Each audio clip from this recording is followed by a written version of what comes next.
बच्चा, तो कैसे हो आप सब? सो बच्चा, अब हम स्टार्ट करेंगे आपके रीडिंग एंड एक्सचेंज ऑफ के प्रीवियस ईयर क्वेश्चन। मैं एक्सपेक्ट कर रही हूँ कि आप एनसीईआरटी पढ़ के ही आए होंगे यहाँ पे, और अगर आपने नहीं पढ़ी है तो आप पहले एनसीईआरटी रीड कर लीजिए, फिर हम पीवाईक्यू क्वेश्चन सॉल्व करेंगे। और उसके बाद एक और चीज आपने सॉल्व करनी है जिसमें आप सबसे ज्यादा घबराते हैं, that is assertion and reason. And don't forget कि आप पहले प्रीवियस ईयर करना, फिर आप उसको सॉल्व करना, आपके लिए बहुत इजी हो जाए। ठीक है बच्चा, स्टार्ट करते हैं बच्चा। सबसे पहला टॉपिक है रेस्पिरेटरी ऑर्गन। इसके क्वेश्चंस जो भी है हमने इसको टॉपिक वाइज डिवाइड कर रखा है, ताकि आप जब टॉपिक पढ़ोगे और उससे रिलेटेड आप पीवाईक्यू सॉल्व करोगे तो आपके लिए और इजी होगा कि कौन से टॉपिक पे आपको ज्यादा फोकस करना है। ये टॉपिक अगर आपका वीक है तो आप उसको ज्यादा पढ़ सके, राइट। चलिए, सबसे पहला क्वेश्चन बच्चा देखते हैं, कह रहा है select the sequence of steps in the respiration.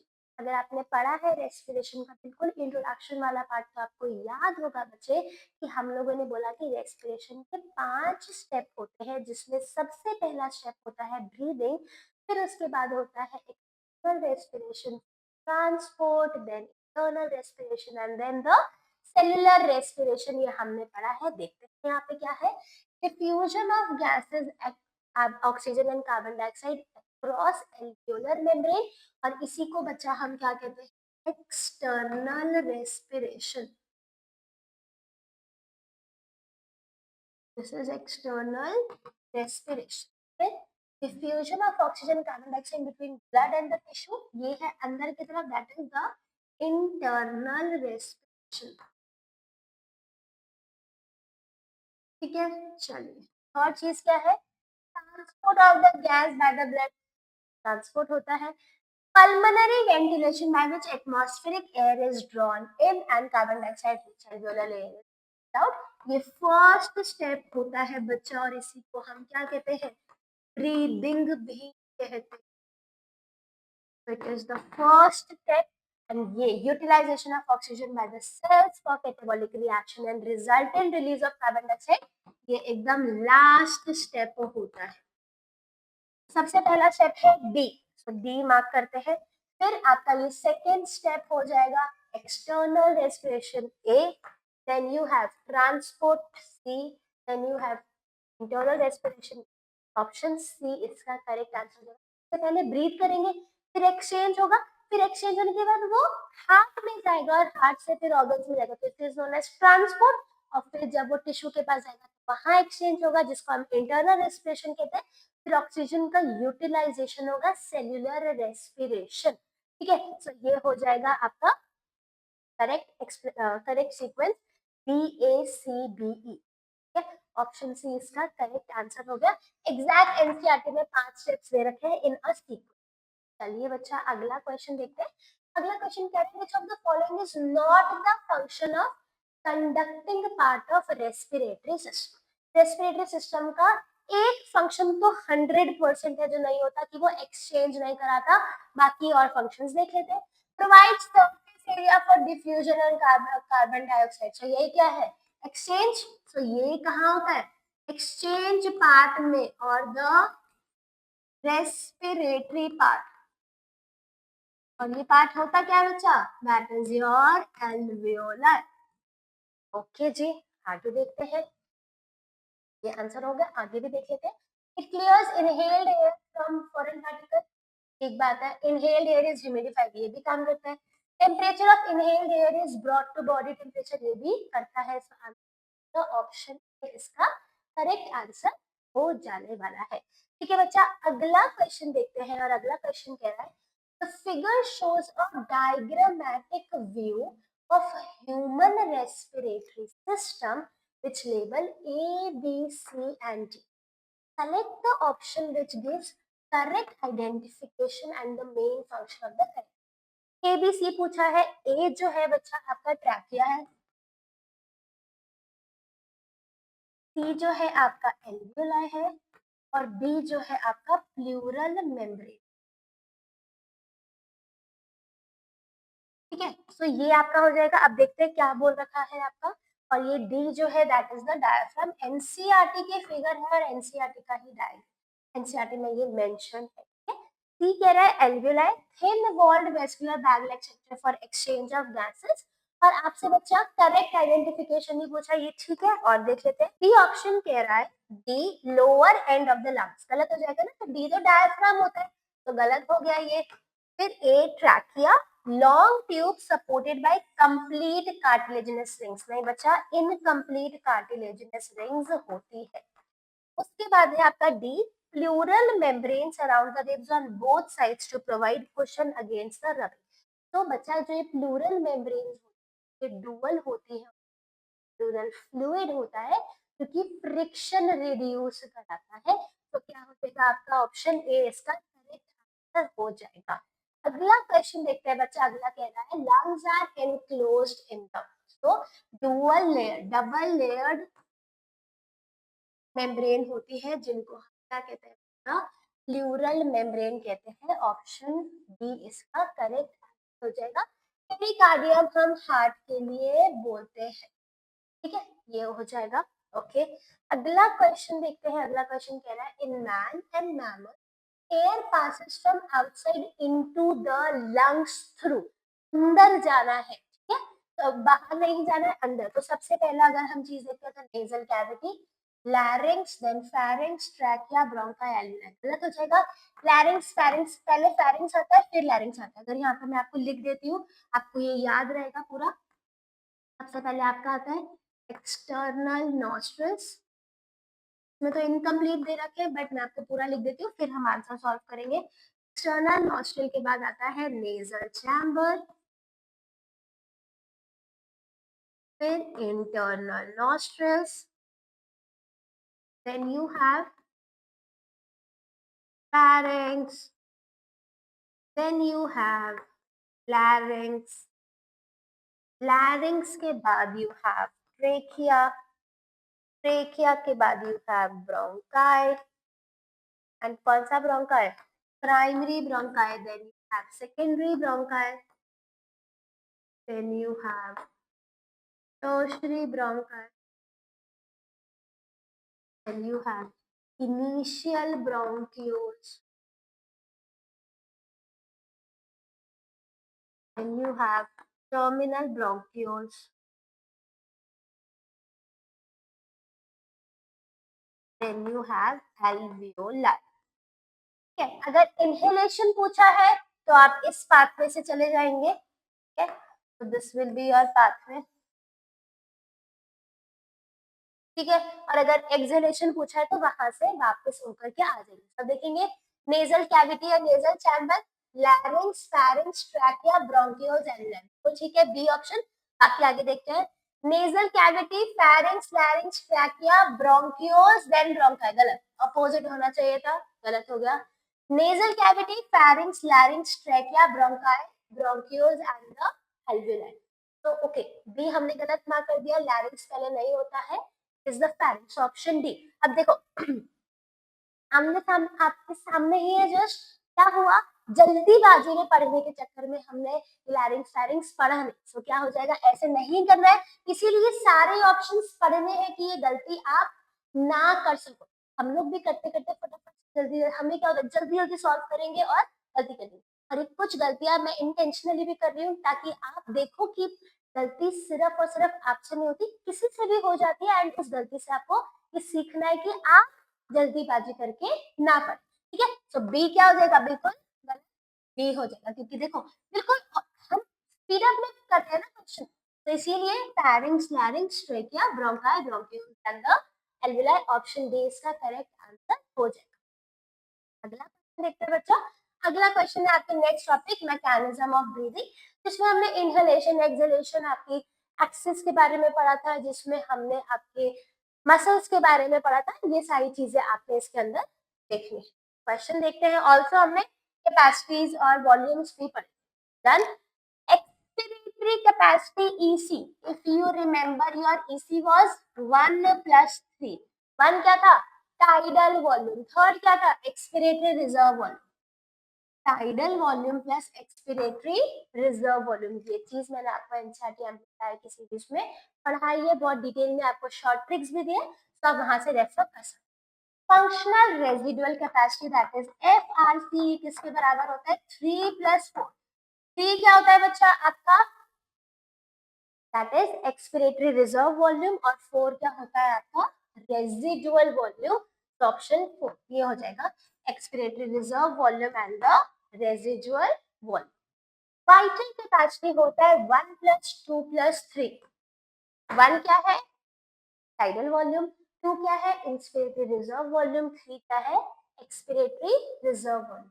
तो जाएगा expiratory reserve volume, tidal volume and inspiratory reserve volume 1 के साथ मैच करेंगे। इंस्पिरेटरी कैपेसिटी 1 + 2 क्या हो जाएगा आपका volume plus inspiratory reserve volume. तो क्या आंसर हो जाएगा A matches with the 2, B matches with the 4, C matches with 1, D matches with the 3। क्या हो जाएगा इसका करेक्ट आंसर ऑप्शन सी। ठीक है, सो ये इसका आंसर हो गया है।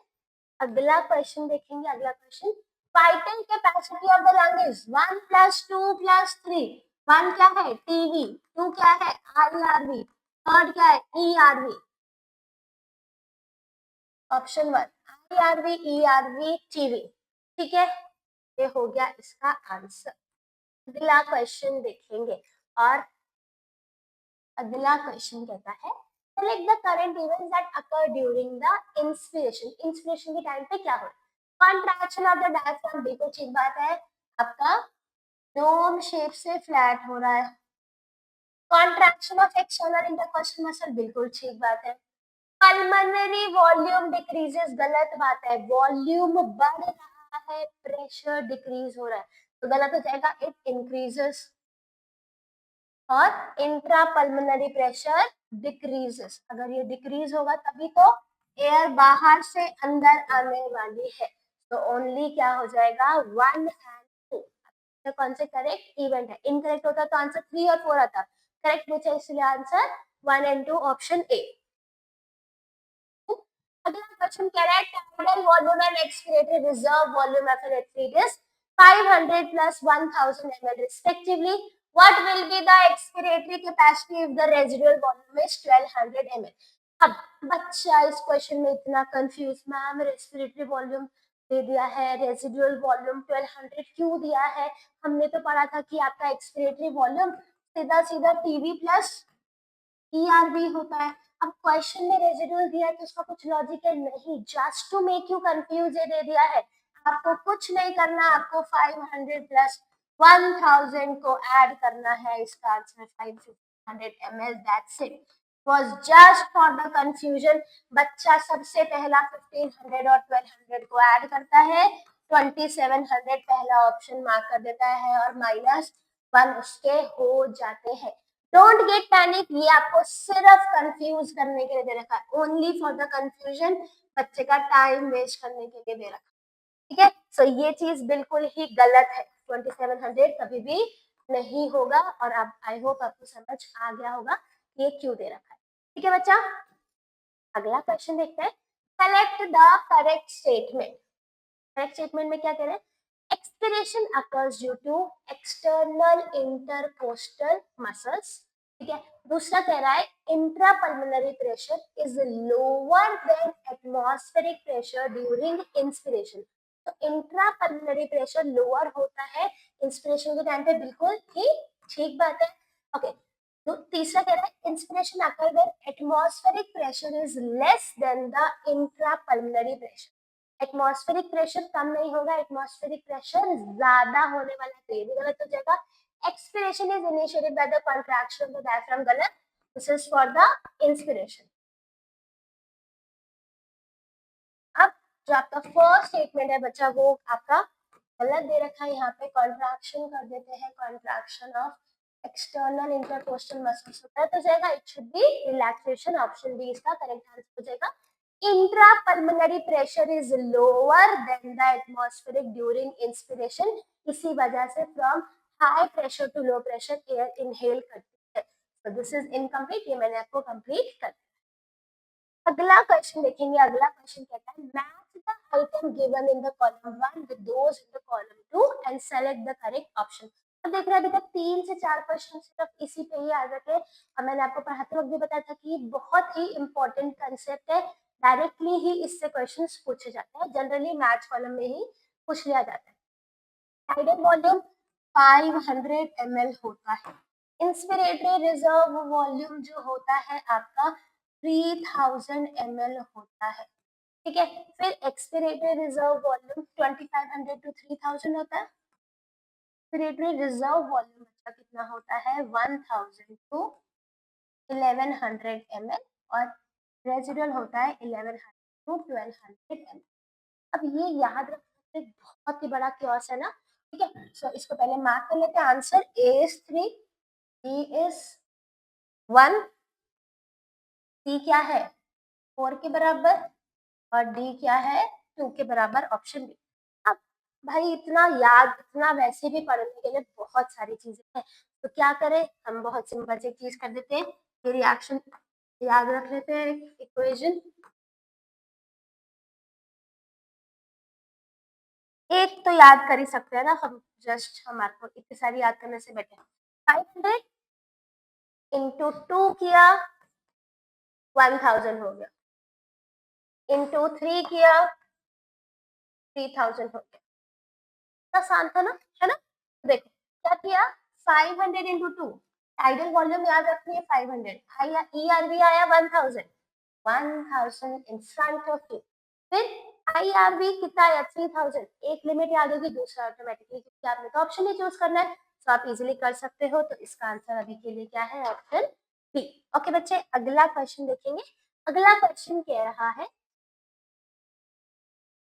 lungs are made up of air-filled sacs, the alveoli. They do not collapse even after forceful expiration because of the उसके पास रेजिडुअल वॉल्यूम बची होती है, दैट इज 1200 ml। 1100 से 1200 ml इसके पास रेजिडुअल वॉल्यूम जो है बची होती है। इसको भी बता देते हैं आपको कि 1200 ml कैसे है। ठीक है, सो आर लिखा, आर को ऐसे ब्रेक कर दिया, क्या बन गया 1 और 2, 1200 क्या हो जाएगा 1200 ml। हार्डली 10 सेकेंड्स लगेंगे आपको क्वेश्चन को सॉल्व करने का। तो स्मार्टली क्वेश्चन को सॉल्व करते हैं तो ठीक है। ओके, अब क्या है, lungs do not collapse between the breath and some air always remains in the lung which can never be expelled because there is a negative pressure in the lungs, there is a negative intrapleural, अंदर की तरफ pressure जो है कम है, pulling the lungs at the air wall, बिल्कुल ठीक है। there is a positive intrapleural pressure, गलत, pressure in the lungs is higher than the atmospheric, गलत हो जाएगा, ऑप्शन 2 इसका करेक्ट आंसर हो जाने वाला है। अगला क्वेश्चन देखते हैं बच्चा। अगला क्वेश्चन कह रहा है which one of the following is possibility for most of us in regards to breathing by making the conscious effort। आप conscious effort करके कैसे ब्रीथ कर सकते हैं देखेंगे। one can breathe out air totally without the oxygen, गलत हो जाएगा, ऑक्सीजन ही तो चाहिए, गलत। one can breathe out air through eustachian tube by closing both the nose and mouth, ये भी गलत हो जाएगा। one can consciously breathe in and breathe out by moving diaphragm alone without moving legs at all, ये बिल्कुल ठीक है, आप ऐसा कर सकते हैं। the lungs can be made fully empty by forceful breathing out of air from them, नहीं, fully empty कभी भी नहीं होता, रेजिडुअल वॉल्यूम हमेशा बची रहती, कभी भी नहीं निकलती। ऑप्शन 3, ऑप्शन सी इसका करेक्ट आंसर हो जाएगा बच्चा। अगला क्वेश्चन देखेंगे।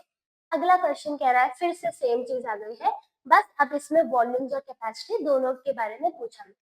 Listed below are the 4 respiratory capacity and 4 jumbled respiratory volume। अब देखेंगे कि क्या है, क्या करेक्ट मैचिंग है और किसकी करेक्ट चीज। रेजिडुअल वॉल्यूम आपने देखा 1200 ml है, ठीक है, ओके। और उसके बाद अगर हम बात कर रहे हैं आपका 1, इट शुड बी 1200 ml, सो ये एक चीज ठीक है। उसके अलावा 1 तो कहीं दे नहीं रखा, ये वाला ऑप्शन गलत हो जाएगा, 4500 हो नहीं सकती। और थर्ड भी ओके, थर्ड अभी देखते हैं।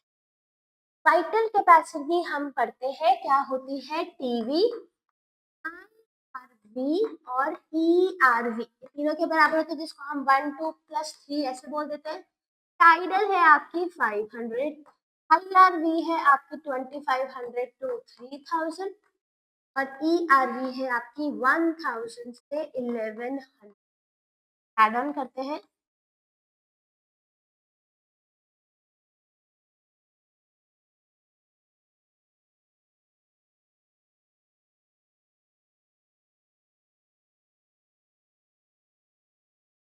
और इसमें 5 और ऐड करेंगे तो इट शुड बी 4000, इसमें 500 और ऐड किया तो 4000 से 4600 आपका क्या हो जाएगा, वाइटल कैपेसिटी। 4500 ml आ रहा है, तो this is your 2 should be 4500 ml, ये हो जाएगा 4500 ml के अप्रोक्सीमेट। तो ये गलत हो जाएगा क्योंकि अभी तक कोई ऑप्शन मैच नहीं कर रहा है। ठीक है, इंस्पिरेटरी रिजर्व वॉल्यूम की अगर हम बात करें तो 2500 से 3000 होती है, तो थर्ड इज व्हाट योर 2500।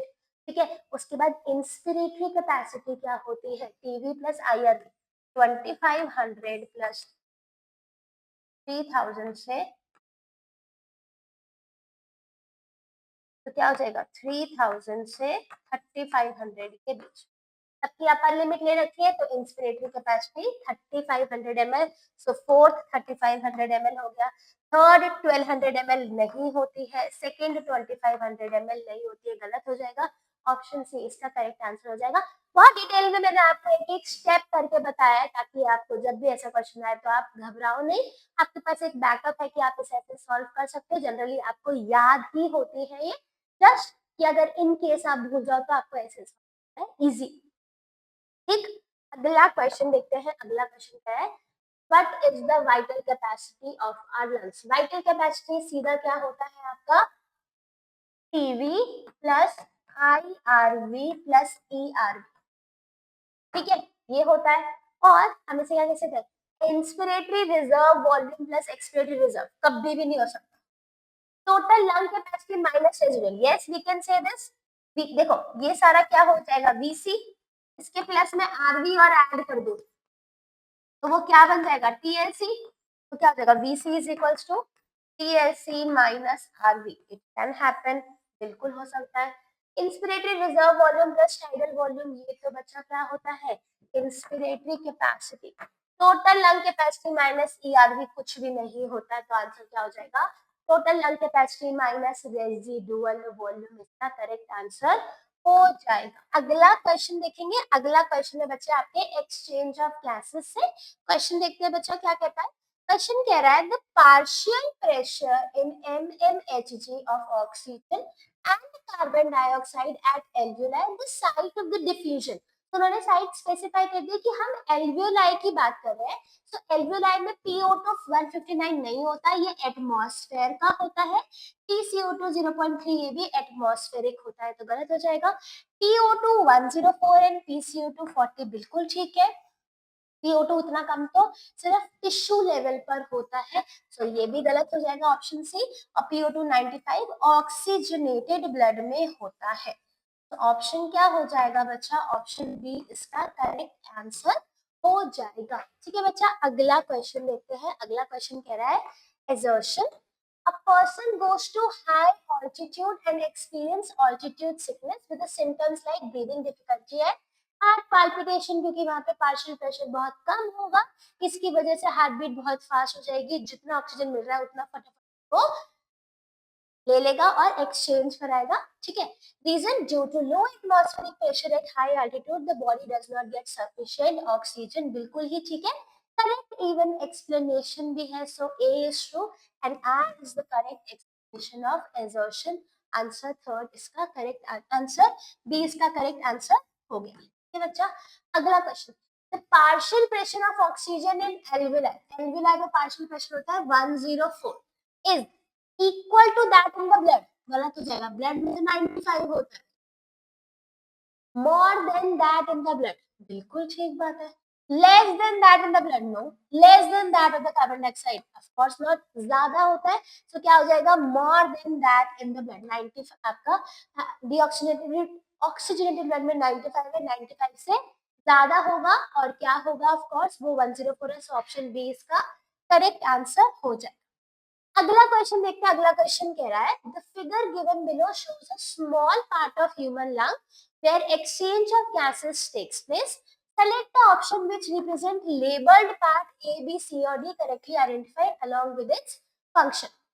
तो A जो है आपका एल्वियोलर सैक है, C आपका ब्लड वेसल है, D आपका बेसमेंट मेम्ब्रेन है और ये B आपकी आरबीसी की बात कर रहा है।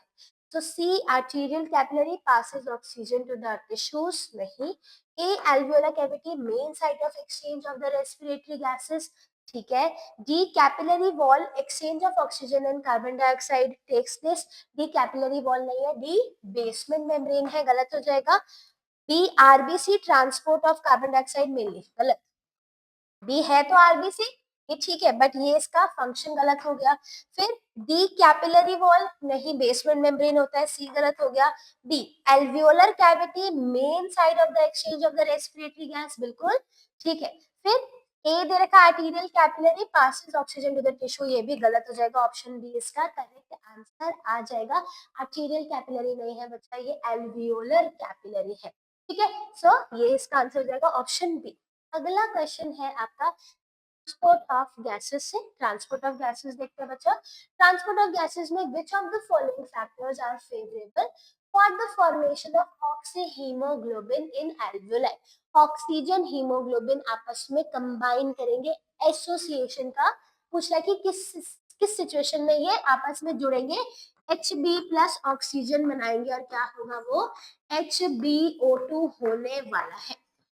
Low PCO2 and high H plus concentration. No बच्चा, आपके ये फेवरेबल करने के लिए CO2 H प्लस टेम्परेचर, ये तीनों क्या होने चाहिए, कम होने चाहिए. क्या होने चाहिए बच्चा, कम होने चाहिए. तो लो PCO2 एंड हाई टेम्परेचर, ये भी गलत हो जाएगा. High PO2 and high PCO2 गलत. High PO2 and lesser H plus concentration, CO2 कम होगा तो ऑटोमेटिकली ऑक्सीजन वहां पर ज्यादा होगा. ऑप्शन डी इसका करेक्ट आंसर हो जाएगा. अगला क्वेश्चन देखेंगे बच्चा. अगला क्वेश्चन कह रहा है under normal physiological condition in human being every 100 ml of oxygenated blood can deliver dash ml of oxygen to the tissue. So कितना करता है, 5 ml करता है. सो आंसर क्या हो जाएगा, ऑप्शन सी. कार्बन डाइऑक्साइड कितना मिलता है एल्वियोलाई को, दैट इज 4 ml, और ऑक्सीजन कितना मिलता है आपका 5 ml. ठीक है बच्चा. अगला क्वेश्चन देखेंगे. अगला क्वेश्चन कह रहा है select the favourable conditions required for the formation. Again the same question. Please याद रखना, मैं बार बार आपको एक चीज बता रही हूँ. 3 condition, CO2 H plus temperature. ये ज्यादा होगा तो राइट शिफ्टिंग है, ये कम होगा तो लेफ्ट. लेफ्ट का मतलब होता है एसोसिएशन, राइट का मतलब होता है डिसोसिएशन. ठीक है जी, ये हो जाएगा. और अगर CO2 जहां पर भी कम है तो ऑक्सीजन वहां पर ज्यादा होगा, H प्लस कम है तो pH ज्यादा होगा, एंड वाइस वर्सा. यहाँ पर ऑक्सीजन कम होगा और pH भी कम होने वाला है. ठीक है, अब देखते हैं कि क्या दे रखा है. तो ये देखो लो हाई, इसीलिए ये एक चीज लर्न कर लोगे आप पहले. CO2 H और टेम्परेचर देखो. क्या क्वेश्चन में बोला है आपका, फॉर्मेशन. फॉर्मेशन मतलब एसोसिएशन, यानी कि लेफ्ट की बात कर रहा है.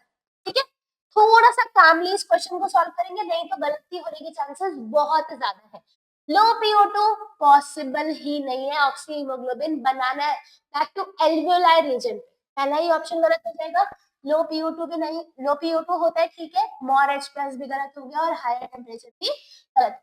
हाई PO2 ठीक बात है, लो PCO2 ठीक बात है, L लेस H प्लस भी ठीक है, लोअर टेम्परेचर भी ठीक है, ऑप्शन बी. बट फिर भी बच्चा और ऑप्शंस देख लेते हैं ध्यान से. लो PO2 गलत हो जाएगा, हाई PO2 होना चाहिए. हाई PCO2 नहीं, मोर H प्लस हाई टेम्परेचर. अच्छा, ये आंसर तो नहीं है फॉर श्योर, पर आप क्या मुझे कमेंट सेक्शन में बता सकते हैं कि ये किसके लिए कंडीशन है. ठीक है, आई जस्ट होप कि आप मुझे इसका आंसर देंगे. बाकी चॉइसेस योर्स. ठीक है, D high PO2, high PCO2 नहीं, लेसर H प्लस है, लो. बस ये लो होता तो ये इसका आंसर हो जाता. अभी के लिए इसका आंसर है ऑप्शन बी. ठीक है बच्चा, अगला क्वेश्चन देखते हैं. अगला क्वेश्चन कह रहा है identify the wrong statement with reference to the transport of oxygen. Binding of oxygen with hemoglobin is mainly related to the partial pressure of oxygen. NCERT की लाइन है, बहुत बहुत बहुत बहुत इंपॉर्टेंट है. सही बात है. Partial pressure of CO2 can interfere with oxygen binding with the hemoglobin. Definitely वो करेगा ही करेगा. ठीक है, सो ये भी करेक्ट सही है. Higher H plus concentration in alveoli favor the formation of oxyhemoglobin. High H plus कभी भी फेवर नहीं कर सकता, लो H प्लस फेवर करेगा। और अगर हाई H प्लस की बात हो रही है तो वो डिसोसिएट कराने में फेवर करता है। तो क्या हो जाएगा सही, ये गलत स्टेटमेंट हो जाएगी, इसलिए आंसर क्या हो जाएगा सी। डी ऑप्शन में देख लेते हैं, लो PCO2 नेल्युलाई favour the formation of oxy haemoglobin, बिल्कुल ही सही बात है। तो इसलिए ऑप्शन क्या हो जाएगा C. Okay, reduction in the pH will decrease the, reduction in the pH का मतलब H प्लस आयंस जो है बढ़ रहे हैं। H प्लस आयंस कब बढ़ेंगे, जब राइट साइड शिफ्टिंग होगी। राइट साइड को हम क्या कहते हैं, जब डिसोसिएशन होने वाला है। ठीक है, सो डिसोसिएशन होने वाला है, so decrease the affinity of haemoglobin with the oxygen. ठीक है, decrease the affinity of haemoglobin with oxygen, बिल्कुल ठीक बात है। और ऑप्शंस देख लेते हैं, release bicarbonate ions by the liver, गलत हो जाएगा। Reduce the rate of heart beat, गलत। Reduce the blood supply to the brain, no. It is the decrease of the affinity, क्योंकि राइट साइड शिफ्टिंग होगी, वो उससे अलग होना चाहेगा। ऑप्शन ए इसका करेक्ट आंसर हो गया। ठीक है बच्चा, अगला question, approximate 70% of carbon dioxide absorbed by the blood will be transported to the lungs as bicarbonate ions, option A इसका करेक्ट आंसर हो जाएगा। डिजोल्व गैस में 7% होता है, आरबीसी में 25% होते। ओके, आरबीसी से तो बाइंड करता ही नहीं है, यहाँ पे हीमोग्लोबिन होना चाहिए था, तो ऑप्शन ही गलत है। As carbamino haemoglobin 22-25%। ठीक है बच्चा, सो आंसर हो जाएगा आपका ऑप्शन ए। अगला क्वेश्चन देखेंगे, अगला क्वेश्चन कह रहा है, large proportion of oxygen remains unused in the human blood even after its uptake by the body tissue. This oxygen act as reserve during muscular exercise, raise the PCO2 of the blood to 75 mmHg is enough to keep oxyhemoglobin saturation at 86%, 96%, help in releasing more to the epithelial tissue। तो बच्चा होता क्या है, 100 ml के blood में 20 ml oxygen होता है, जिसमें से 5 ml टिश्यू के पास जाता है, 15 ml उसको बचा के रख लेता है। ठीक है, अब जब हम बहुत ही स्ट्रेनस एक्सरसाइज करते हैं तो 15 टिश्यू स्ट्रेनस एक्सरसाइज के टाइम पे 15 टिश्यू को देते हैं और 5 ml को बचा के रखते as a reserve during muscular exercise. ये इसका आंसर हो जाएगा ऑप्शन ए इसका करेक्ट आंसर। बाकी कोई और मैच नहीं कर रहा, रेजेस PCO2 कोई मतलब नहीं है, enough to keep oxyhaemoglobin saturation at 96 ये भी नहीं होगा, helps in releasing more oxygen to the epithelial tissue, epithelial tissue का ऐसी कोई जरूरत नहीं है, सो ऑप्शन ए इसका करेक्ट आंसर हो गया। ठीक है बच्चा, bulk of carbon dioxide released from the body tissue into the blood is present। सबसे ज्यादा बल्क में कैसा जाता है, 70% एज बाइकार्बोनेट। कैसे जा रहा है बच्चा, एज बाइकार्बोनेट जाता है इन the blood plasma and RBC. free CO2 in the blood plasma 70% carbamino hemoglobin and 30% as bicarbonate carbamino hemoglobin in the RBC। so क्या आंसर हो जाएगा, bicarbonate in the blood plasma RBC। so option A इसका correct answer हो गया है। ठीक है, और फिर इसके बाद देखेंगे हम अपना अगला क्वेश्चन। अगला क्वेश्चन कह रहे हैं which of the following is true about RBC in the humans। they carry about 20 to 25% of CO2, बिल्कुल ठीक बात है। has carb amino hemoglobin, कैसे, has carb amino hemoglobin।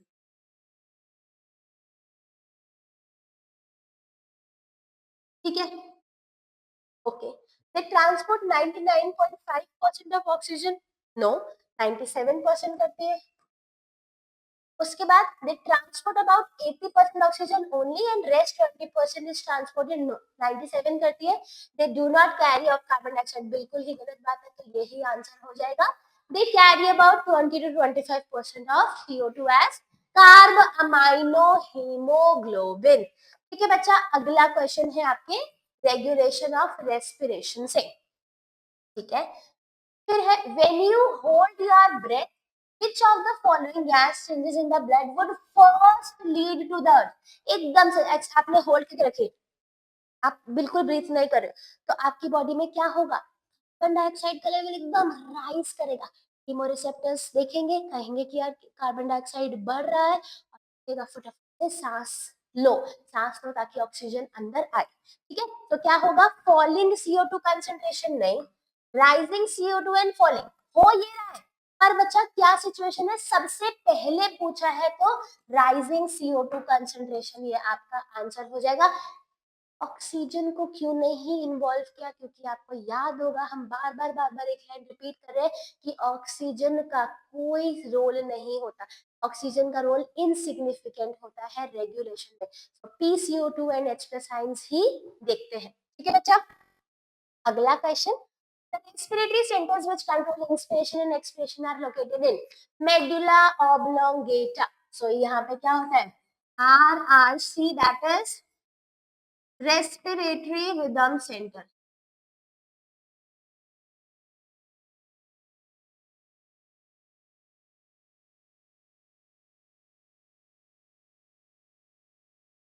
अब बच्चा एक क्वेश्चन मैं आपसे पूछना चाहूंगी, आई होप आप इसका आंसर मुझे दे दें कि आपका पॉन्स में कौन सा सेंटर होता है। ठीक है, आप इसका आंसर मुझे कमेंट सेक्शन में देके बताएंगे कि पॉन्स में कौन सा सेंटर होता है।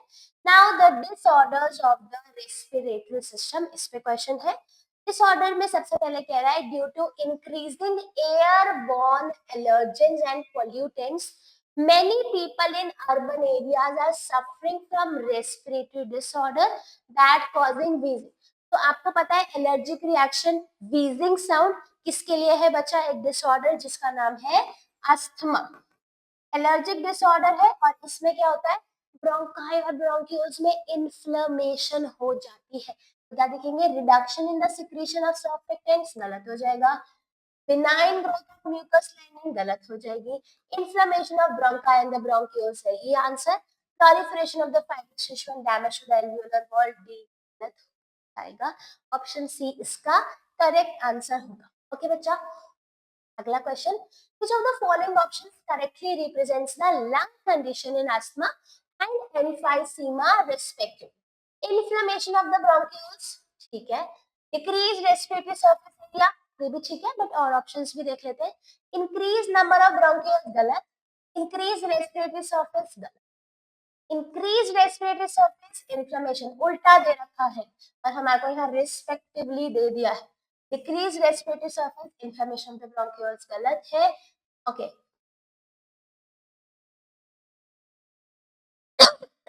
anyhow ये भी गलत था, ये डिक्रीज, ये वाला सही होता बट अपोजिट होता तो सही। ठीक है, आंसर क्या हो जाएगा, ऑप्शन ए।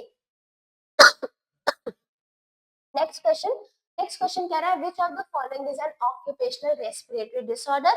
तो सिलिकोसिस और एस्बेस्टोसिस ये आपके कॉमन एग्जांपल होते हैं। एंथ्रासिस नहीं, सिलिकोसिस यस, बोtulism नहीं, एम्फाइसीमा नहीं। ऑप्शन बी इसका करेक्ट आंसर हो जाएगा बच्चा, दैट इज सिलिकोसिस। तो इसका आंसर हो गया बच्चा ऑप्शन बी, सिलिकोसिस। अगला क्वेश्चन देखते हैं। अगला क्वेश्चन कह रहा है name the chronic respiratory disorder caused mainly by cigarette smoking. So इससे क्या होता है बच्चा, एम्फाइसीमा, जिसमें एल्वियोलर सरफेस एरिया क्या हो जाता है, रेड्यूस हो जाता है। तो ऑप्शन सी इसका करेक्ट आंसर होता है। Asthma may be attributed to inflammation of the trachea, नहीं, accumulation of the fluid in the lungs, गलत हो जाएगा। Bacterial infection of the lungs, नहीं, allergic reaction of the mast cells in the lungs, ये इसका correct answer हो जाएगा, that is option D. इसमें IgE एंटीबॉडीज भी release. Okay, now the okay, so that was the last question. आपने देखा कि बहुत ही सिंपल सा चैप्टर है, बहुत ज्यादा हाई फाई क्वेश्चन बिल्कुल भी नहीं पूछे हुए, कंसेप्चुअल है, सेम क्वेश्चन रिपीट है कि कौन सा प्रेशर है, कौन सा आप किससे प्रेशर पे आपका एल्वियोलाई में प्रेशर है, एटमॉस्फेरिक एयर का क्या प्रेशर है। उसके बाद आपसे क्वेश्चन पूछा गया है आपके ट्रांसपोर्ट से रिलेटेड, और आपने देखा ट्रांसपोर्ट पे सिंपल सिंपल क्वेश्चन कि कब ऑक्सीजन डिसोसिएशन कब राइट पे जाएगा, कौन सा लेफ्ट पे जाएगा, बाइकार्बोनेट कहाँ बनेंगे, बाइकार्बोनेट टूटेंगे। बहुत सिंपल और बेसिक क्वेश्चंस हैं इस पूरे चैप्टर के।